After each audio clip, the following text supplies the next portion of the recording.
true side of it, the cinema, that is where I think, like with any piece of art, a simple individual is motivated by some ineffable feeling to create an image. So now we're going to talk about the big movies. That's my the aim. blockbuster, the let's just say the Hollywood films. Right. Are they all about the telos? Are they turning to Aristotle and praying to the Greek gods when they go to make their... I don't think, well, maybe they're praying to somebody, but I don't know who it is. Let's say, for example, the new Star Wars movies in the last couple years. Terrible. Okay. And a crime against humanity, one could argue. My dad always told me that, you know, if you have crap on paper, you're going to have crap on screen. Now, when we do mass 10, because that's mass X, I say we're doing mass Elon Musk. Honestly, besides going to confession and like the afterglow of that, genuinely directing is like the greatest feeling sensation you can have. Through technological and civilizational advancement, we've now reached what I would say is the pinnacle, the culmination of all art, which is now a full synthesis of reality, a full simulation of reality, which is a film. There are people here that are practicing the fullness of the truth, which I think is what traditional Catholicism is.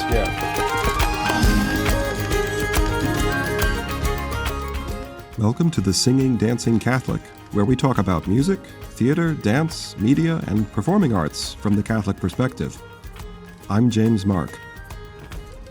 The Singing, Dancing Catholic is the official podcast of Oratorio, St. Louis's only urban center for Catholic cultural and performing arts. Located at St. Francis de Sales Oratory in Fox Park, St. Louis. The mission of Oratorio is to enrich with performing arts the shared effort to keep Fox Park a beautiful place to live. For information on cultural events, concerts, dances, music lessons, and how you can participate, visit oratoriostl.com. And now, about today's guest.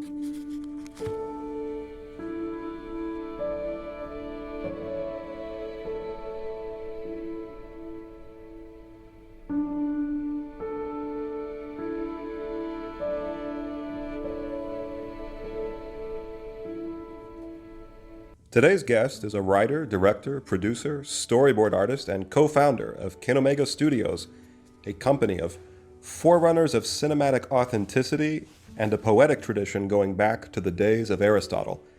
We will unpack what that means in a moment, but first, Brad, good afternoon. Sir. Good afternoon. Thanks for joining us today for the Singing, Dancing Catholic. I'm honored. All right. Well, welcome back to St. Louis. Thank you. Welcome back to Rome of the West. We're glad to have you. Yes. Your home. Yes. Where you were born and raised. But yeah, I went to TCU, Texas Christian University in Fort Worth. That's where I met my business partner, Daniel Ryan Hooks. Were you studying film there? Yeah, I did that. And then my minor ended up being in English. But me and Daniel, we worked together from the first set that I worked on, basically outside of class film organization called SFA. And from there, we were, fast friends and found that we had extremely similar philosophical outlooks on both life, theology, but also the art of film and like what we wanted to accomplish with that. When I introduced you to the listeners, I rattled through your many hats rather quickly. Yeah. Can we take a moment to break just quickly each one? So writer. Totally. What is that? Screenwriting is the key to everything. I've written 7 feature films so far. 7? Yes. It's about 1,000 pages worth of like published, like copyrighted with the Writers Guild type of thing. So I use that as like my benchmark. I'm trying to get to 10 before I hit 30. But yeah, screenwriting to me, of course, is the basic foundation of the film in general. My dad always told me that, if you have crap on paper, you're going to have crap on screen. And I find that to be usually my critique with most movies I watch is it's just not well written. To direct? Yes. What's that like? Amazing. I think it's the best feeling on earth, honestly. Besides going to confession and like the afterglow of that, genuinely directing is like the greatest feeling sensation you can have. Because, kind of like Tolkien, yes, I feel as though I'm participating in, as close as we can, to kind of God's creative role in reality. Yeah, that's kind of how I describe it. I just have an absolute joy in bringing out the truth in people. Incredible. And that's what I do with my actors. Incredible. And producer. Yeah. I mean, that's kind of, had to learned the ropes of that through a good producing class with shout out to Professor Chuck at TCU. But that was a really brilliant class about the business end of things, as well as just the organizational structure of how do you run a film production. And that's where I think I learned one of the key elements, which is the idea of the pitch. Creating like a sales pitch for the film, breaking down character structure, tone, but also budget. How do we sell this? All of that. I gave the pitch for one of my religious films to Richard Linklater, of all people. Tell us who that is. Director of, if anyone's familiar with, for example, School of Rock with Jack Black, the Before trilogy with Ethan Hawke. You got to pitch to him? Yes. So we were doing the media for a film festival, and after we were kind of done for the night, we had just kind of a Q&A at this banquet. People could mingle around, and I was like, I've got one goal in mind. And I beelined it to Richard Linklater, to Rick, as I'll call him. My buddy Rick. Yeah, you can do it now. I can't. Yeah, right. And so I had it on my phone, like a PowerPoint, and I was like, "Hey, myself, Daniel here, we're young guys trying to literally do what you're doing. I've got a full feature pitch here. Would you look at it? I don't want to be encroaching right now." And he literally did, and we had a 15-minute conversation. No way. Yeah. And there's people around us being like, "Hey, Rick, can you talk to this guy?" Yeah. And he's like, hold on. Literally. That's the ultimate legitimizer. Yes, from that moment. He gave you priority. Yes, and he literally was like, this is solid. This is good. That is fantastic. And so from there, I was like, when was okay. that? That was 2021. And so all that is to say, I feel very good with having the foundation of both the creative side, but again, the producer, my teacher, he really, really gave us a good understanding of how to do it. Yeah, and we will, in the course of the interview, I know we'll provide listeners with opportunities for production to become producers that will come up later, especially as that's part of our plans. Part of our plans, yeah. All right, so you're a filmmaker. Yeah. Most of the episodes we've done so far on the Singing Dancing Catholic have been painters, musicians, dramatists, the like. Because your medium is a little more complex. Yeah. In that it is a synthesis of mediums. Let's break down for people our terminology that we'll be using. I'll say movie. I'll say film. Yeah. I'll say video. Cinema, cinematography. Yes. Ad, commercial, video, media, YouTube short. Definitely. So first of all, Brad Ramsey. Yeah. What is cinema? When a film reaches cinema at its height, that is, the highest level of what's possible in the medium. It's also you could reaching lots of people. Yes. It's got a culturally shared identity piece. People are gathering around that as something to behold. Yes, but cinema would also mean the medium of, well, really light. Ultimately what the person in the theater is seeing is the image projected. So cinema is that. I've heard similar things said by straight up photographers. Right. That they play with light. Yes. That's the medium. And okay, to distinguish though, cinema is light plus time. Because now you can manipulate time down to the picosecond, femtosecond, down up into, you can show entire eons in a second. Fantastic. What's a video? A video, I would say that is maybe just not anything that's not a feature film. Mm-hmm. So we're going what would be under an hour, roughly. Anything like that. Yeah, but even myself, still, when I use that word, I tend to be saying, "Hey, I saw this video the other day." It's now we're thinking YouTube. YouTube. So we're thinking online, media. probably. Yeah. More than I would say that actually is what it is. It's it's not on television. It's an internet video. On your phone. Yes. It's interesting because I'm just old enough to, the word video originally for me meant VHS, like a tape you put in your VCR. Hey, I grew up watching those. So video, I think, is actually, as a word whose meaning is slightly skewed a bit. Yes, now that we're using it to refer to YouTube shorts, social media clips, it's no longer sit down, get out the popcorn. That you wouldn't use that to describe a video. Okay, I'll make that. Well, video, why do we say movie? It's moving. Right. Because they called them talkies until it became ubiquitous. Yeah. So now that's why. It's because it's the motion. Yeah. Where I just love really, if we want to get niche, we can go, we're going to go down to the talkies, pay a dime for a talkie. Yeah. I think that's ridiculous. Earlier in the intro, I said that your company is a company of, quote, from your website, forerunners of cinematic authenticity and a poetic tradition going back to the days of Aristotle. Absolutely. Now, connect movies to Aristotle for us? I would say one, philosophically, we talked about the telos, like the ends of something. What is the telos? The telos How's is that spelled? By the way? Is it TH? I think is it's it one of those? TEILOS. Okay. It's a Greek word. Yes. All right. Yeah.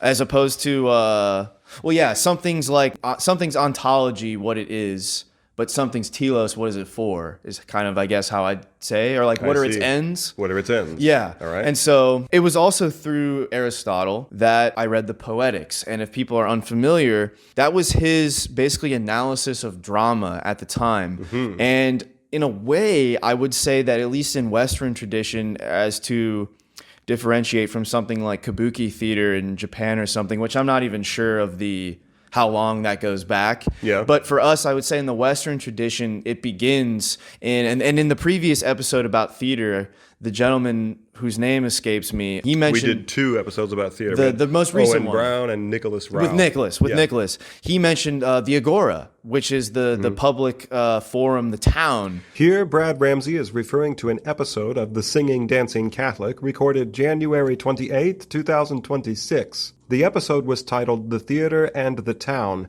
and featured St. Louis dramatist and theater director Nicholas Rao, whose doctoral dissertation is on Aristotle's conception of the town. The following is an excerpt from that episode. What was your motivation to start the club? You've identified a couple of these like social, fraternal things. Was there anything more to it? This is a complicated question because it partly has to do with my love of theater, and I was thinking about this earlier today. Partly my love of theater and partly my dissertation project. I'm doing a degree at St. Louis University. And my dissertation is about the town. And really, the shortest answer I can give is that I see... The town per se, The St. town Louis. is an institution. The town is an institution. The town broadly, yeah. which is a term that Aristotle comes out of Aristotle. The amphitheater, that's where it began. So the word poetics, the title of that Yeah. book, we might, in modern ears, retroactively think that means we're talking about poetry per se. Correct. But you're saying this is more holistic to include performative art. Yes, and drama specifically, the act of a story, a plot. And so he was basically analyzing what I would say were the mechanics of drama, looking at tragedy, and on the opposite side, comedy or farce. And so through that, I understood, as well as Daniel did reading it, that we're doing the same thing still, but through technological and civilizational advancement, we've now reached what I would say is the pinnacle, the culmination of all art, which is now a full synthesis of reality, a full simulation of reality, which is a film. So cinema is not a technological gimmick that hijacked culture. It is a part of the continuum that starts with the Greeks.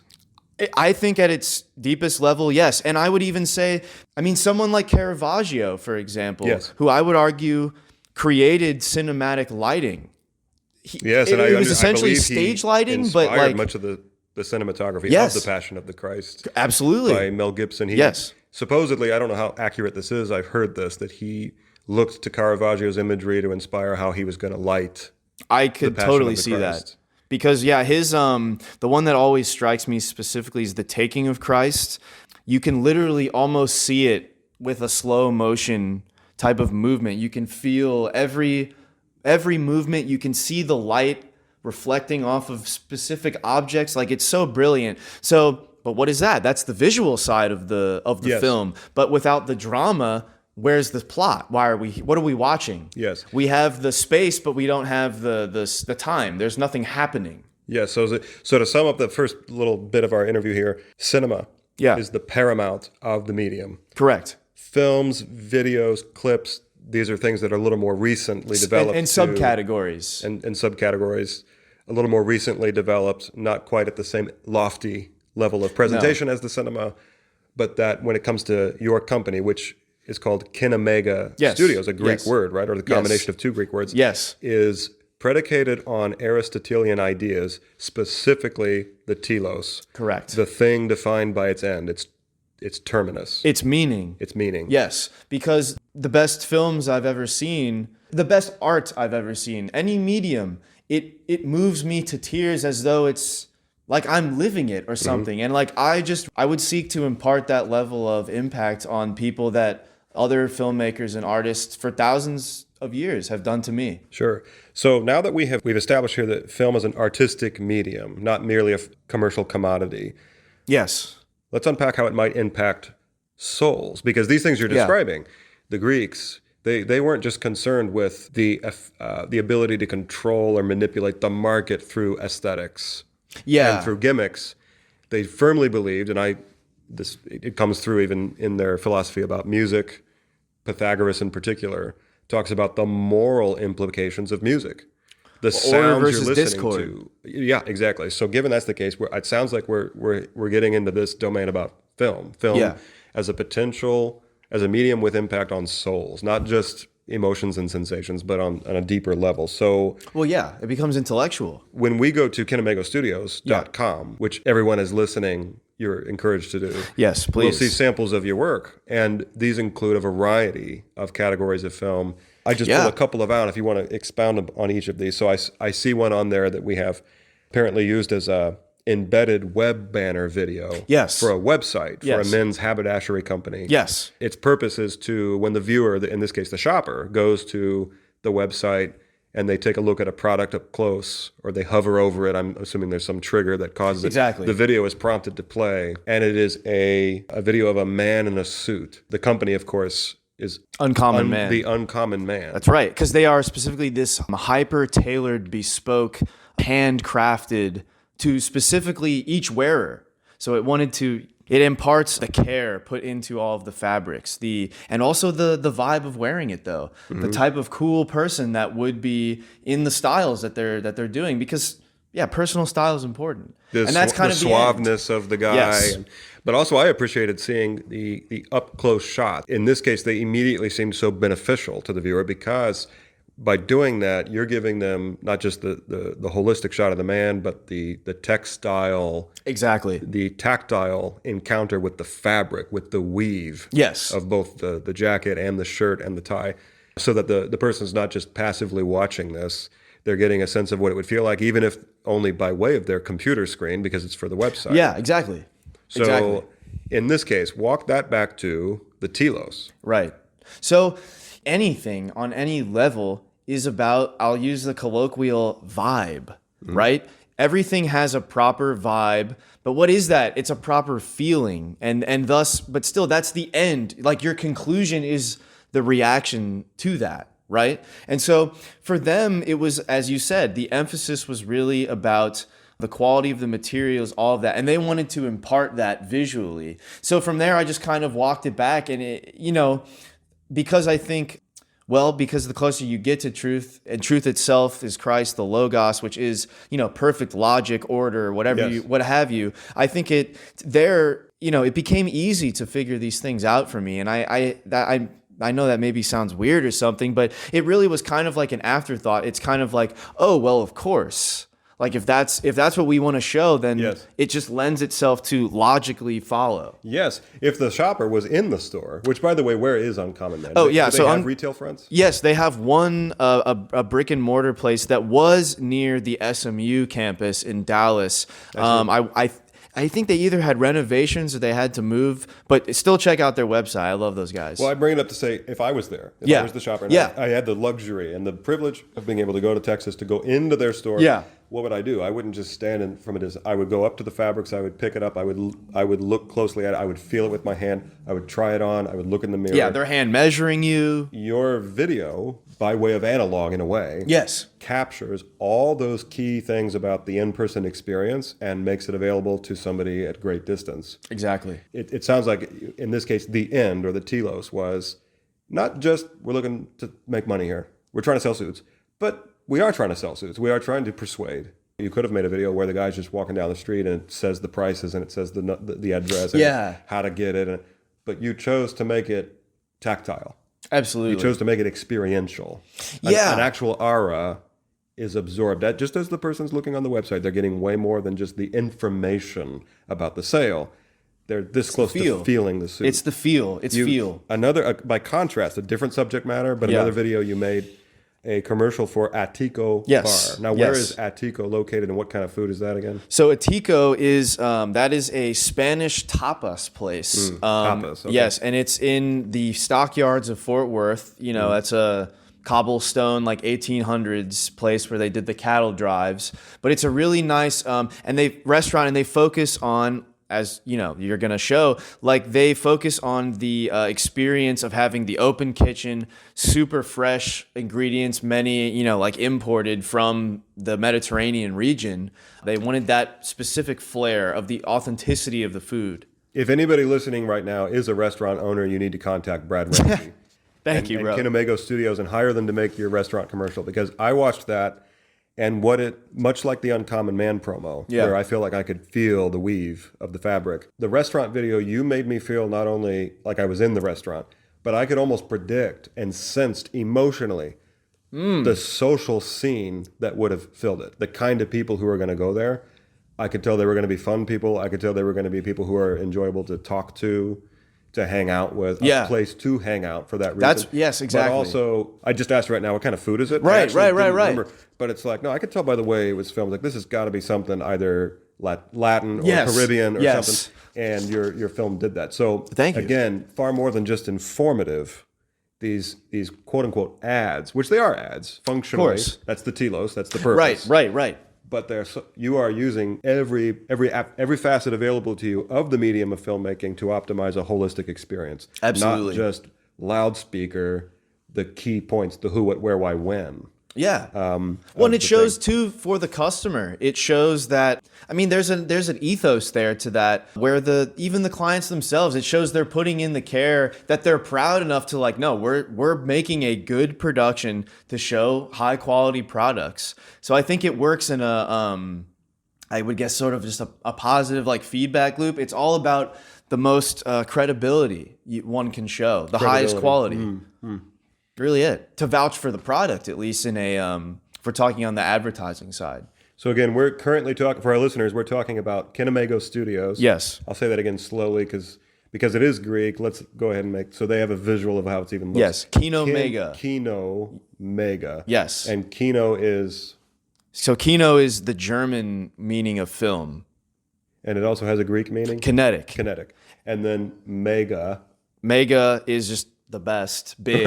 And then, but there's also Omega. Sure. Alpha and Omega. Because we view, and this is where maybe we get a little magnanimous, but we view ourselves literally as sort of the ends of cinema. Like we view ourselves as like, and kind of connecting it back to the Aristotelian analysis of drama, like we view ourselves as the end result of this entire 3,000-year tradition of reaching art in its newest form. So if you were to go, listeners, to KinoMegaStudios.com, you would see these videos that we've been talking about, the Uncommon Man promo, the Atico Bar promo, and it seems like at least a few dozen others. Yes, yeah. But there's one other on there that would catch, in particular, I think, the attention of our listeners on the Singing, Dancing Catholic. You made a video, a film, something, of the oratory of Saints Gregory and Augustine. Yes. How would you categorize that video? This one is much more sort of forthwith, where it's just like, look, it is just Catholic culture that must and should exist. We do it was like, okay, we're processing through this neighborhood around the church. Okay, well, why not extend the neighborhood that's seeing this to be anyone that can go online, which is around the world. I just wanted it to be like almost like a beacon. Like I wanted it to be like, no, there are people here that like are practicing the fullness of the truth, which I think is what traditional Catholicism is. Yeah. So it looks to the eyes at first like quote commercial advertisement. And it is that at some base level. Right. But when you use the word beacon, I think that's actually more to the heart of what it is. It is alerting people to something. I wanted us to show we're here. Yeah. And same with I don't know if you've posted it yet, but same with Oratorio. That's the end of the video we're making together. We at Oratorio, we saw Brad's videos, especially the one that was done for Gregory and Augustine, but also you actively filming on the scene at the Festival of St. Louis. And that video forthcoming pretty soon. And so we approached Brad to do the filming of the activity that we had during our Christ the King Music Festival last fall. We're here now talking, this interview is happening here in February of 2026. Yes. So that was last October 2025, the centennial of the Feast of Christ the King. It was Amen. promulgated in 1925, so 2025 was the 100th year anniversary. We wanted to go big for that, and so we hired Brad to, in addition to doing a bunch of stuff, we had it all filmed. And so if you go to oratoriostl.com, some of you may be there right now because this podcast is posted there, lives there. But if you're not, go to oratoriostl.com, the homepage. Everything you see happening is Brad's work. That is at St. Francis de Sales Oratory in Fox Park, St. Louis. The dancing that you see, the live musicians playing, the candlelight, all that is taken on site here where we're doing this interview at St. Francis de Sales Oratory. So, yeah, beacons, not ads.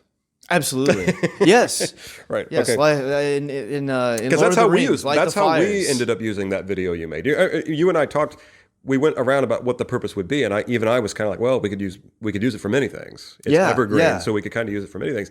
In the end, I'm personally convinced it is perhaps best, a bit akin to how the Uncommon Man video. I agree. This thing that lives and it floats in maybe the back, it's like quote unquote the back of what as you examine our website. Yes. And it very quickly and effectively says who and what we are. We are Catholic Cultural Performing Arts in an urban center, the only urban center for Catholic Cultural Performing Arts. You captured all that by getting some of the shots of Fox Park, the brick, the mortar, the urban setting, the St. Louis row houses. Got some drone. Flew the drone up there. The drone shots, But then also the way you cut that directly to the interior of the church, the beauty of its architecture, and then from there to the graceful movement of the well-rehearsed dancers. Yes. In that ball intercut with live instruments being played, none of which was rehearsed, none of which was staged. Nothing. It was totally candid. Yeah, I was the one floating around. Everybody else was all in the moment. Right. Yeah. Exactly. And so you were able to get what we were, much like you did for Uncommon Man. Yeah. You made what we are tactile.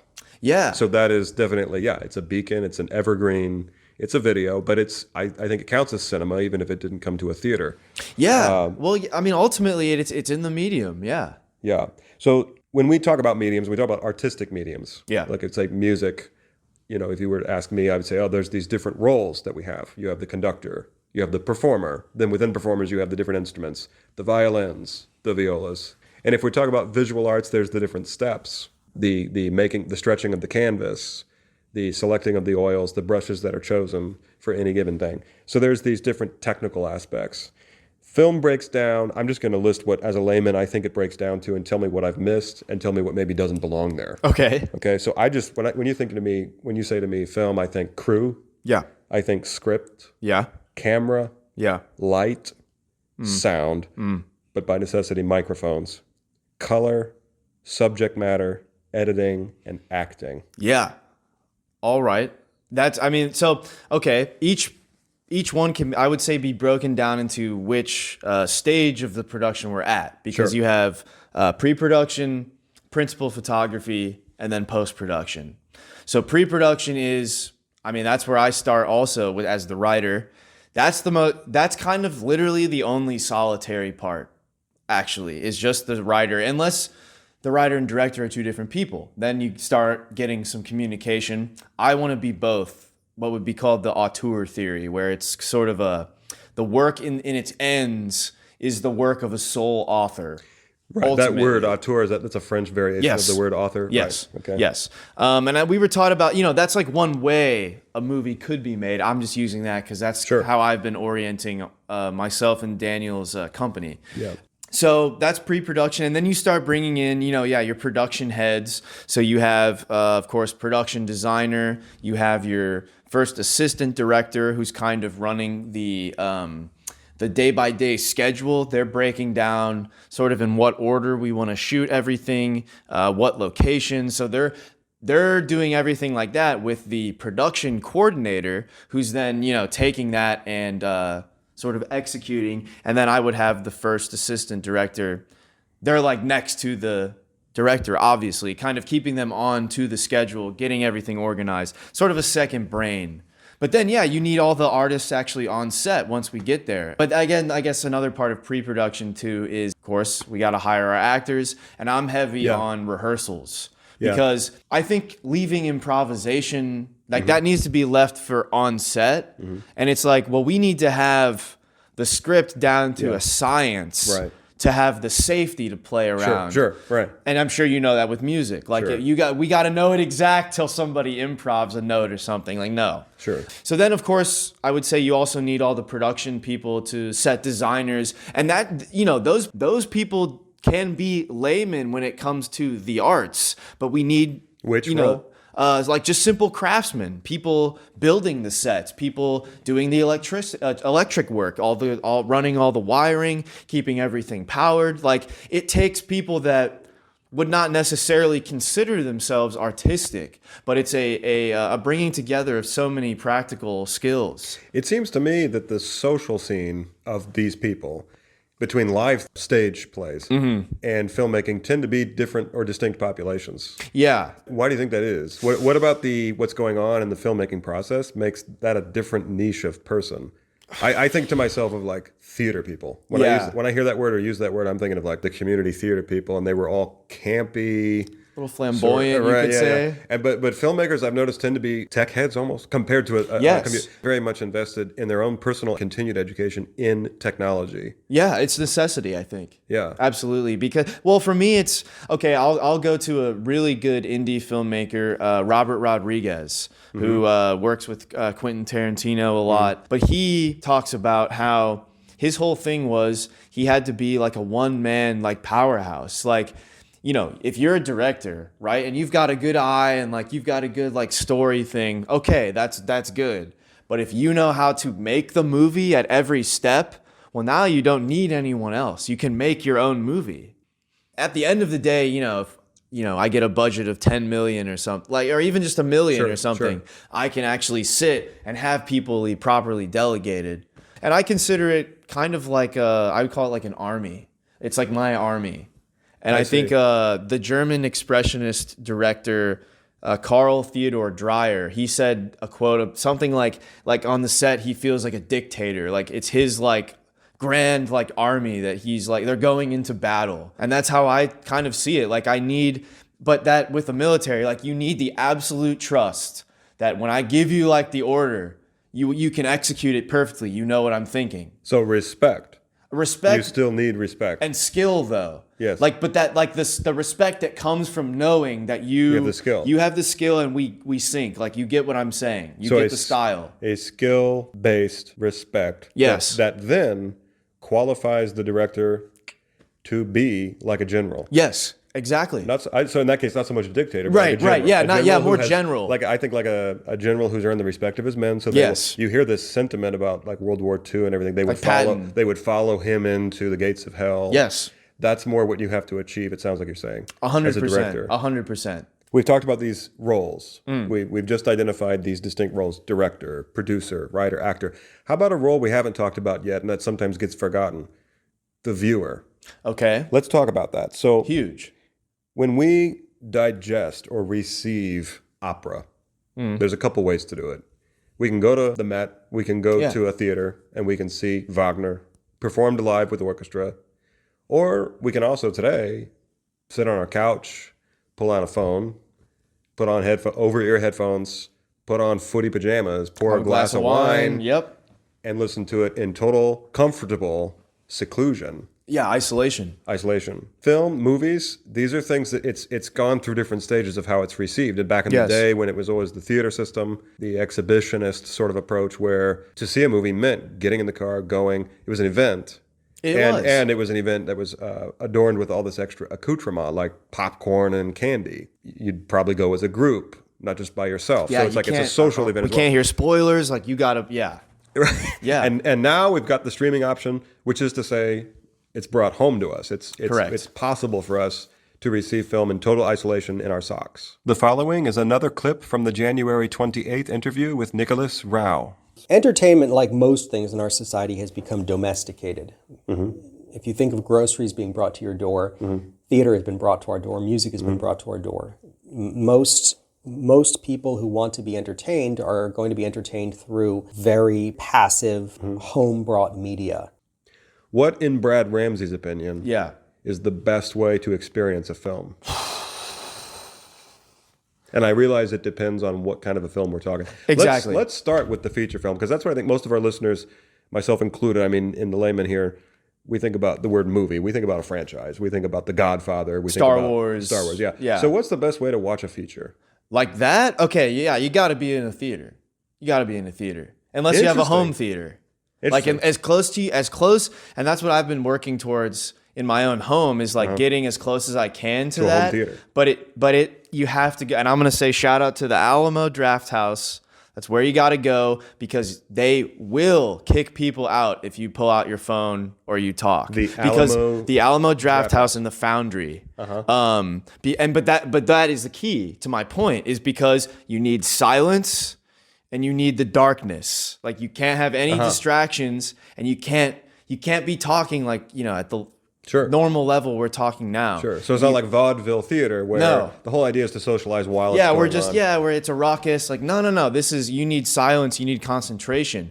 But at the same time, there is a communal, like, emotion, like people reacting together. Like, that's a great experience. Interesting. Nevertheless. Interesting. Now because I have just a weird personality and my like extreme sensitivity to most of our listeners are the same. Yeah, how like that takes me out of it if I hear anything, and I know you're probably the same way. I prefer it at my house, but that's because I have like an 80-inch screen. I have a surround sound like subwoofer speaker. It could any explosion's gonna rattle the floor. Like, I can close the blinds. That to me is almost a theater. And then my friends and I can have something like in the oven, and have some beers or something. Like, we don't have to worry about like getting up, like walking through the aisle. Like, you can have more a personalized experience. But I like to invite people over, and I've got like a circle of like couches because I want it to still be communal. Yeah. But it's like my own theater. Yeah. That's what I'm seeking. So the movies that are getting made today. So now we're going to talk about the big movies. That's my my aim. Blockbuster, the let's just say the Hollywood films. Right. Are they all about the telos? Are they turning to Aristotle and praying to the Greek gods when they go to make their? I don't think. Well, maybe they're praying to somebody, but I don't know who it is. But what's the difference in the movies that we see making so much money or not, that people flocking to in the theaters, and what you've described constitutes truly artistically based film?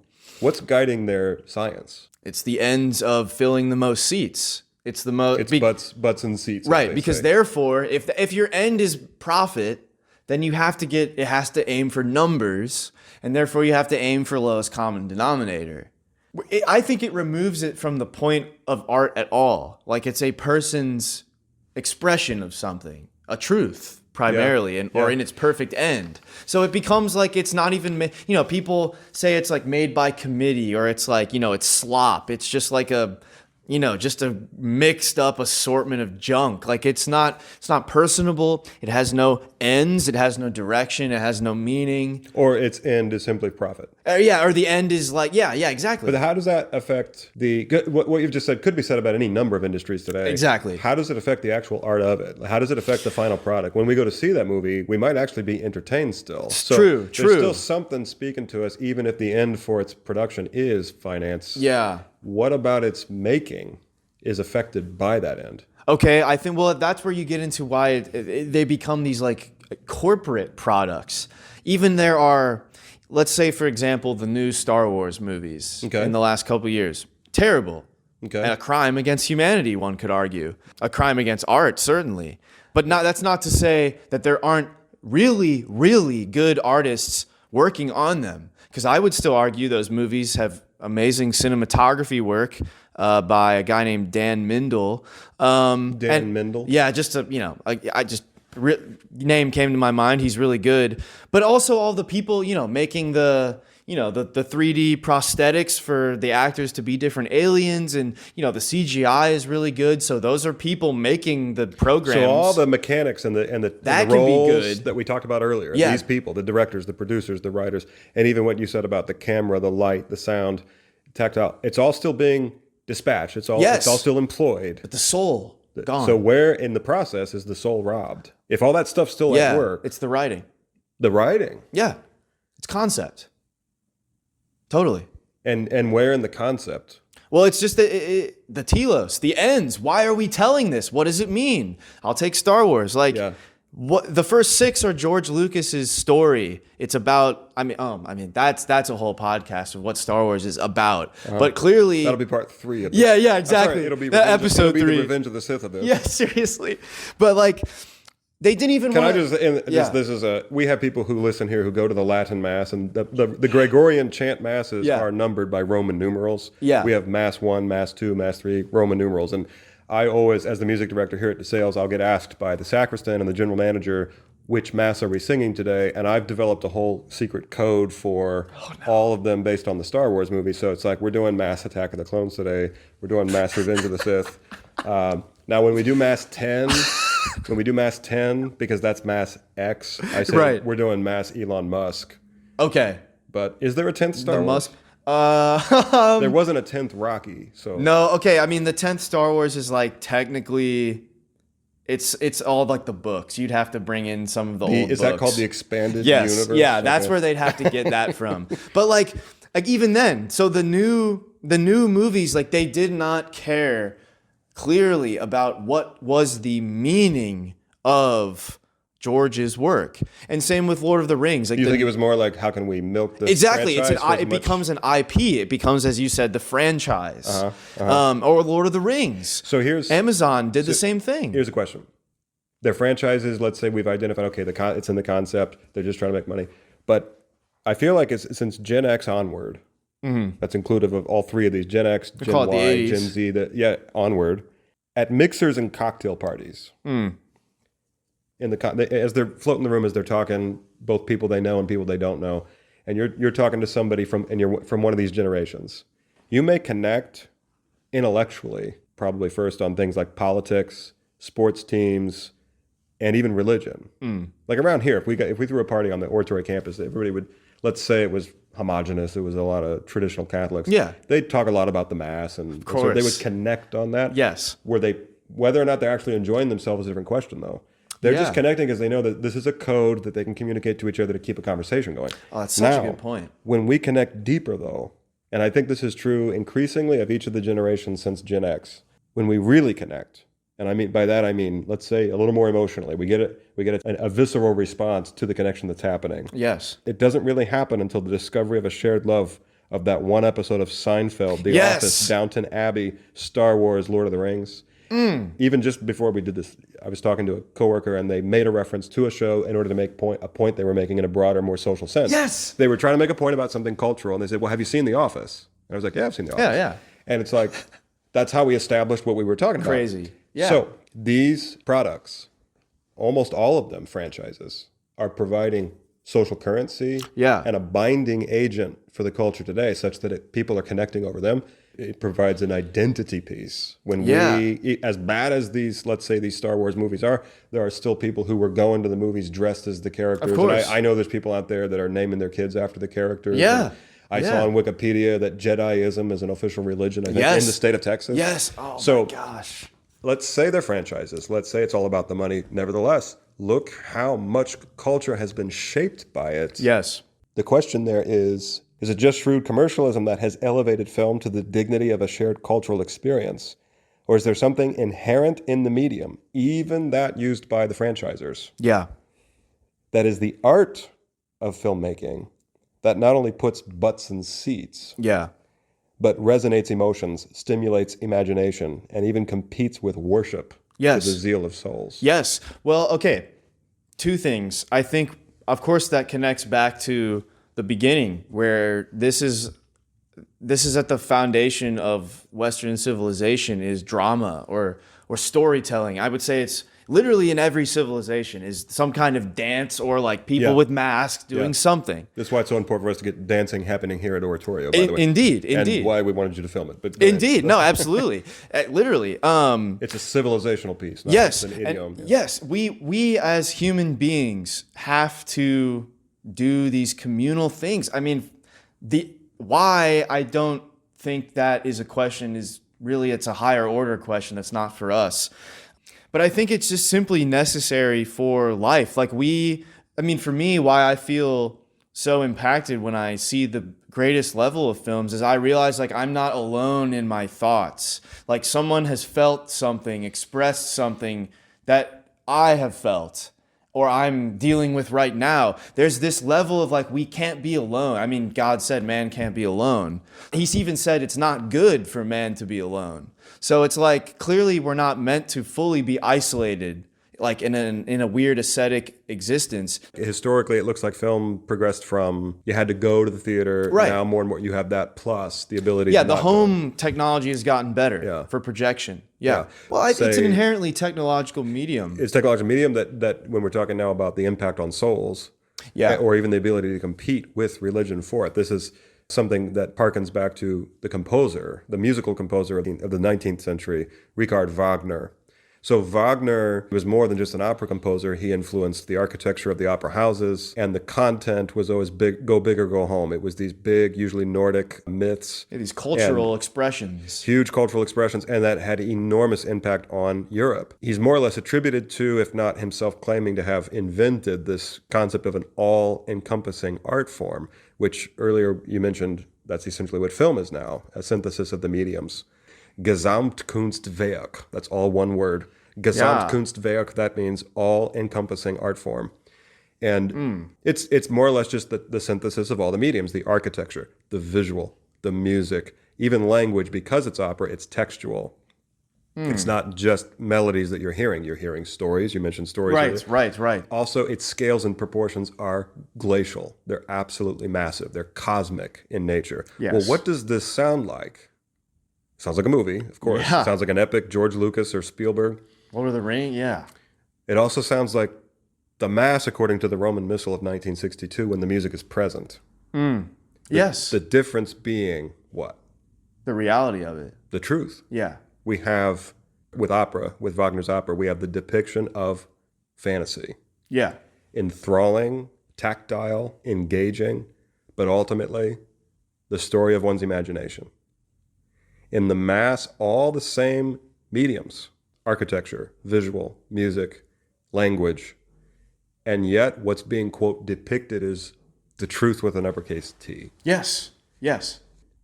There is And a I don't mean that just by, participatory I don't mean nature. closest that we have to the Mass in terms of its sacramental content. I mean in its ability to impact souls. Well, right. What I said earlier Well, it's about the most imminent. Yes, I'm sorry. The cocktail mixers. Yes. When somebody says, oh, you're a Patriots fan too. Did you watch the Super Bowl the other day? Now we're speaking code. Yeah. We're not really connecting. We're speaking socially acceptable code. But if once I say the Dwight Schrute reference from The Office and the other person goes, oh, he's an Office fan. Cool. We can be friends. Now after this party, we might actually talk. Right. We might hang Right. out. We Right. just connected. That is, the Patriots did not cause us to do that. The most recent headline in political news did not cause us to do that. It was the discovery of this piece of film that caused us to decide we might have something deeper in connection because it probably spoke to our emotions. That's what I mean by close to religion. Of course. Film has, in the 20th century, become the most effective way to reach people at their heart. Yeah, the communication. And the fact that it's a story.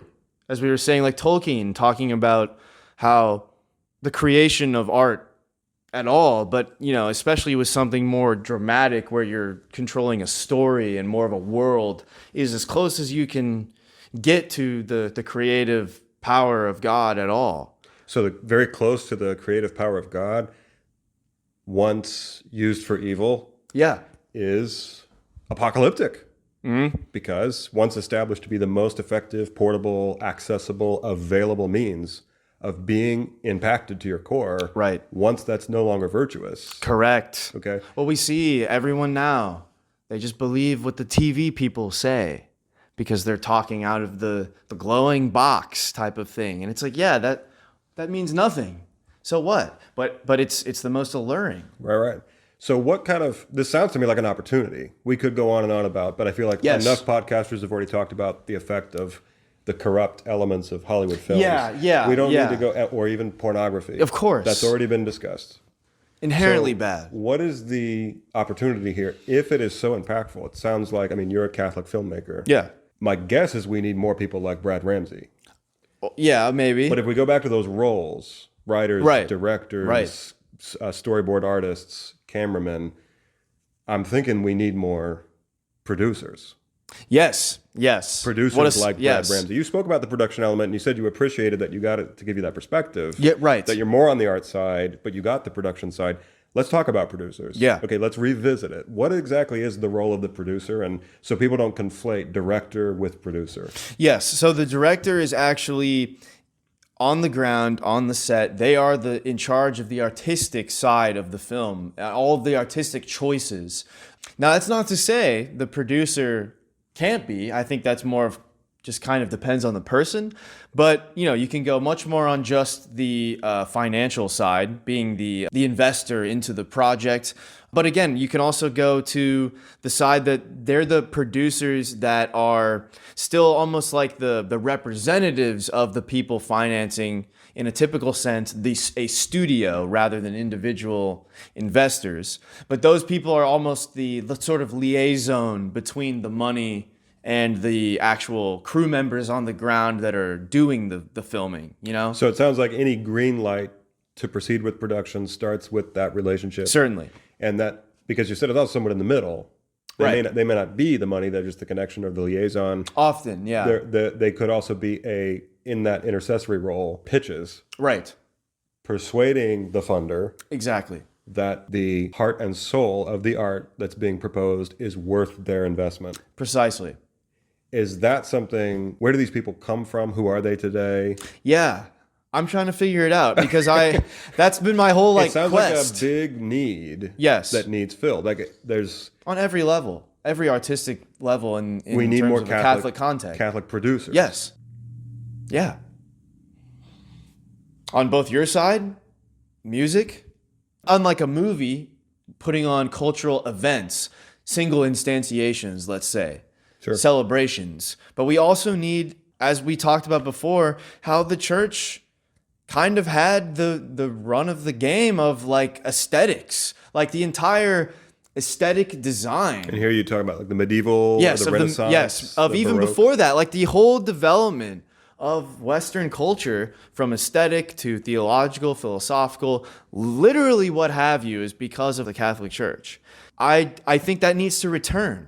And I think you made a good point in the pre-show about the sort of modern understanding or belief in this kind of secularization of things, where the church and state is separate. We don't, the arts and the financing and business people don't talk to are not connected in any way. Yeah, but they tend to connect over is a grant application. Yes. So it's a totally sterile, inhuman relationship.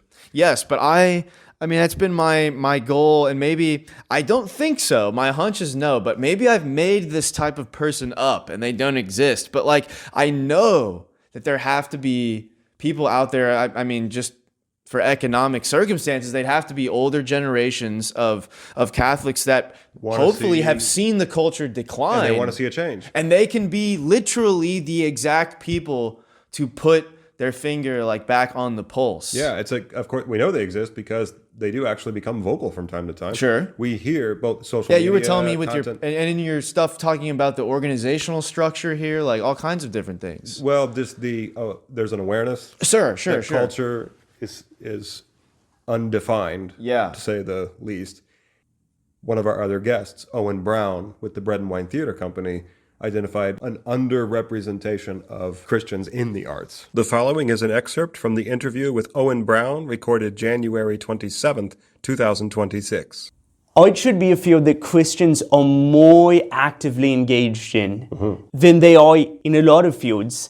Christian patrimony of the arts means that as Christians, as Catholics, we engage and involve ourselves into making and recreating beautiful cities because we want to see the beauty of our God brought into those cities. Now, you use the word fields. Arts is a field that Christians need to be active in. Do you think there's a deficit of Christian participation in the arts?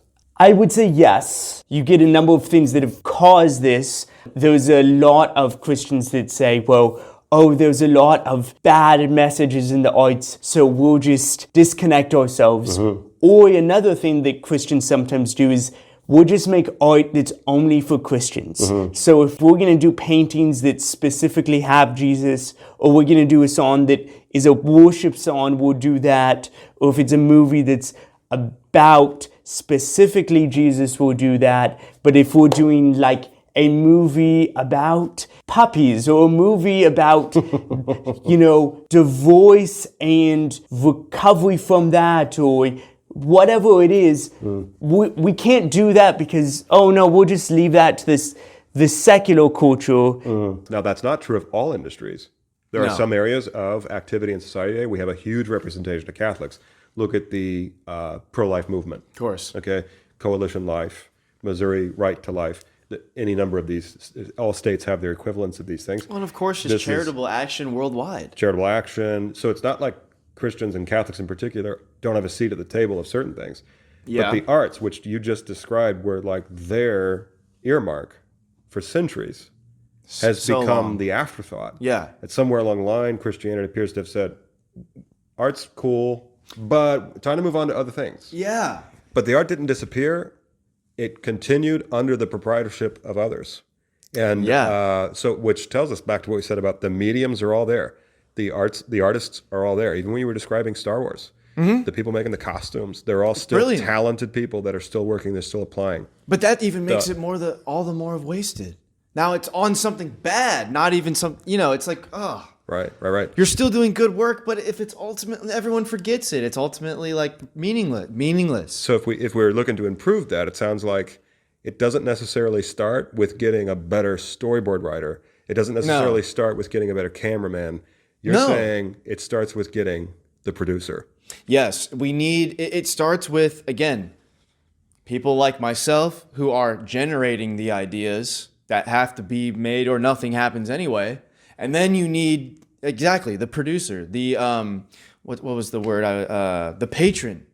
I would want to call them patrons. Sure. But on a practical sense, they would literally be the executive producers of a film. Yeah, to me, I can already see the idea that charitable organizations and artistic organizations that have donors will often come up with creative and flattering names for the ranks of the donation, the gift size they give, like top tier, middle tier, low tier, the top circle, the friend of the whatever.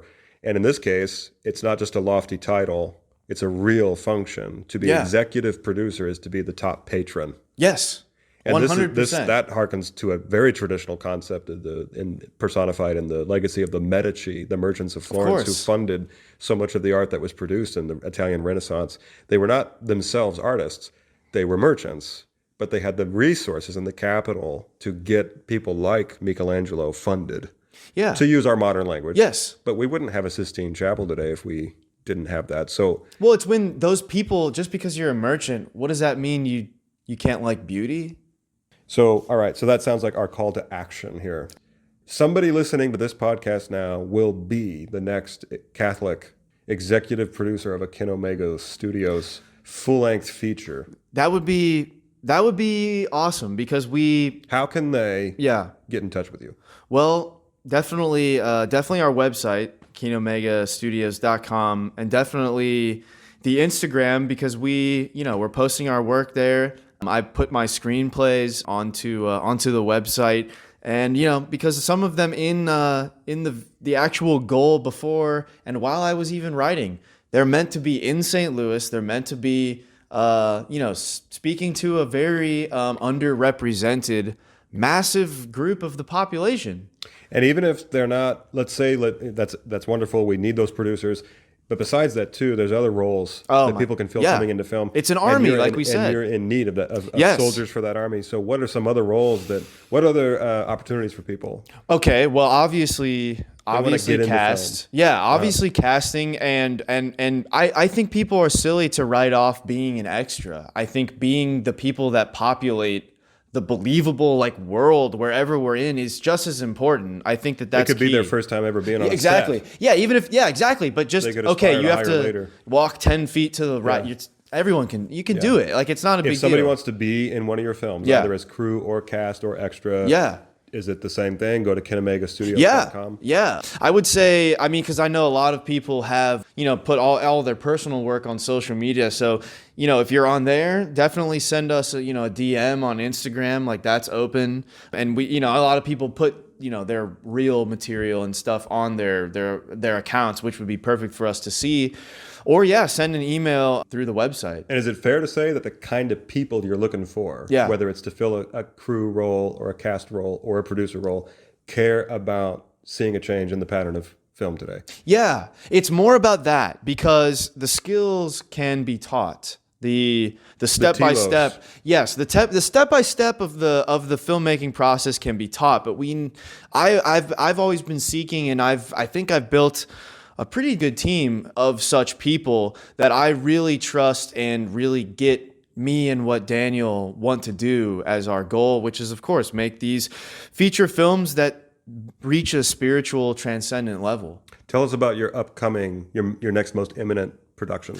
Okay, so right now, I'm in the middle of writing my 7th film called Buddy Boy, and that's based upon a true story about a friend of mine, one of my best friends, a Catholic family, actually. Yep. So I think that that's going to be a really good one. It is a tragedy, but he wants to, my friend wanted to, give an authentic look at his own life that, really I think needs to be spoken to. And the other one is a comedy that I've already written that was done last summer, but that one's also set in town. And I think would also just be, something that's kind of missing is like a good, actually funny comedy for younger people. Yeah. Young adults. I don't think that really Yes, comedy's been hijacked, I think, more than anything. Yeah. Because, there's an inherent truth to comedy. What are we making fun of? Everyone knows something has to be. Yeah. What are we pointing at? Right. So it has to be something real, right? And, right. So it sounds like the difference between the franchise film and the true art film is one is process driven and one is end or telos driven. Is that right? I would say certainly. Yeah, the people of the franchise film, that is literally all about, there is no meaning. It's all just process. Okay, we get the money and then we make the next one and on Rinse and on. Repeat. Yes. However, the true side of it, the cinema, that is where I think, like with any piece of art, a simple individual is motivated by some ineffable feeling to create an image. So visit KenomegaStudios.com, and because that's a combination of 2 foreign language words, we'll say it again here. Kino, Kino, Mega, M-E-G-A. Studios.com. Go there to become the first Catholic executive producer, to become the next extra in a Brad Ramsey and Ryan Hook's film. Yes. And Brad, thank you for joining us on The Singing, Dancing Catholic. I'm beyond honored. This was so much fun, dude. Thank you.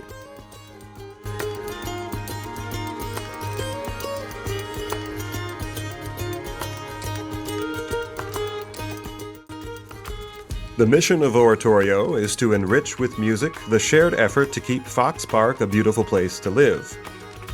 For information on cultural events, concerts, dances, music lessons, and how you can participate, visit oratoriostl.com. Thank you for listening.